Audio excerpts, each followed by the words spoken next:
कि जब इतना बड़ा दिल दिखाने की स्थिति अब बन रही है तो उसमें आंगनबाड़ी को भी शामिल करिए। प्रस्ताव क्या है? एक टेलीफोन पर प्रस्ताव उधर से आ जाएगा, संदीप के यहाँ से आ रहा तो उनके यहाँ से भी आ जाएगा। आंगनबाड़ी कार्यकर्ता, सेविका, सहायिका, मिनी बहनों से जुड़ी आज के इस वीडियो में हम एक नई अपडेट के बारे में बात करने वाले हैं, जो कि आप सभी आंगनबाड़ी कार्यकर्ता, सेविका, सहायिका के लिए महत्वपूर्ण होने वाली है।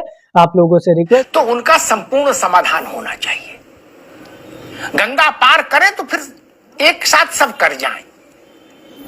ऐसा नहीं हो कि आधे इधर रह गए, आधे बीच में रह गए, आधे पार गए, वो स्थितियां खराब होती। सावित्री जी, आपकी पैरवी हमने की। मैं श्री जी से ये कहना चाहूंगी, सर जितने भी आप अनुदेशक हैं, शिक्षा मित्र हैं, रसोईया हैं, सब लोग शायद आंगनवाड़ी से बाद में आए थे। लेकिन आप लोग अगर इस देश में महिला सशक्तिकरण की बात होती है तो आंगनवाड़ी कभी दिखाई नहीं दी।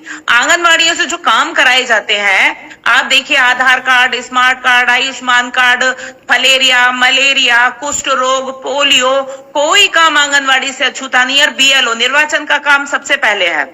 तो आप देखिए, इतने सारे काम तो दे दिए जाते हैं, तब तो आंगनवाड़ी याद आती है, तब वैसे किसी को दिखाई नहीं देती। जब सरकार बनी थी 2016 में, सर हमारा धरना प्रदर्शन चल रहा था, उसमें हमारे माननीय योगी जी आए थे और उन्होंने वादा किया था कि अगर हमारी सरकार बनती है तो हम 120 दिन के अंदर आपको सम्मानजनक मानदेय देंगे और जो आपकी सेवा शर्तें हैं उनमें सुधार करेंगे।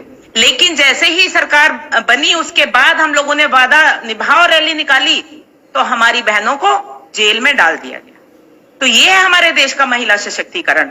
और ये याद नहीं आती है, ऊपर से काम इतना है कि मोबाइल दे दिए गए कि मोबाइलों पे आप लोग काम करेंगे। इनको पता है जब आंगनवाड़ियों की भर्ती हुई थी 1975 में, तो कितनी पढ़ी लिखी आंगनवाड़ियां थी, उनको मोबाइल दे दिए गए कि आपको काम करना ही करना है। अगर आप बीएलओ में काम नहीं करेंगे, बीएलओ का कितना टफ काम है, काम नहीं करेंगे आप पे एफआईआर दर्ज कर दी जाएगी। इसका मतलब सरकार मानती तो है कि जो कोई काम नहीं करता वो आंगनवाड़ी को दे दिया जाता है। शिक्षा मित्रों ने हाथ खड़े कर दिया, हम बीएलओ नहीं करेंगे, आंगनवाड़ी को दे दिया। टीचरों ने हाथ खड़े कर दिए, वो आंगनवाड़ी को दे दिया। जो कोई काम नहीं करता, इसका मतलब मानते तो हैं कि होशियार हैं, होशियारों को ज्यादा काम दिया जाता है। जब क्लास में कोई बच्चा होशियार होता है तो उसे काम पे काम दिए जाते हैं, लेकिन मानदेय देने के लिए इस सरकार पे कुछ नहीं है।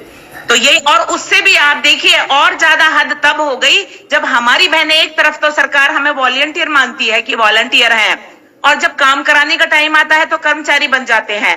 और देखिए, जब रिटायरमेंट किया, जब आप वॉलंटियर मानते हैं तो आप रिटायर कैसे कर सकते हैं? 62 साल के बाद हमारी बहनों को, जब तक उनमें ताकत थी, शक्ति थी, ऊर्जा थी, उनसे काम लिया और उसके बाद उनको निकाल बाहर कर दिया बिना ग्रेजुएटी के और बिना पेंशन के। जो 2-4 हजार रुपए कम से कम, जो 60 साल के बाद उनको अपनी बीमारी के लिए, उनको दवा गोली के लिए कुछ मिल जाता, तो वो हमारी बहनों को नहीं दिया। वो बहनें कैसे रो रो के वो बाहर हुई हैं। और फिर हम लोग उसको लेके कोर्ट गए, हाई कोर्ट ने आदेश किया, उसको लेके फिर हम सुप्रीम कोर्ट गए, तो सुप्रीम कोर्ट में सरकार पीछे पहुंच गई, पीछे कि हम किसी को ग्रेजुएटी नहीं दे सकते, हम किसी को पेंशन नहीं दे सकते। तो ये है हमारे देश का महिला सशक्तिकरण। आपने बहुत अच्छे से अपने उसकी समस्याएं रखी और मेरे ख्याल से श्री जी सुन भी रहे हैं उन चीजों को। और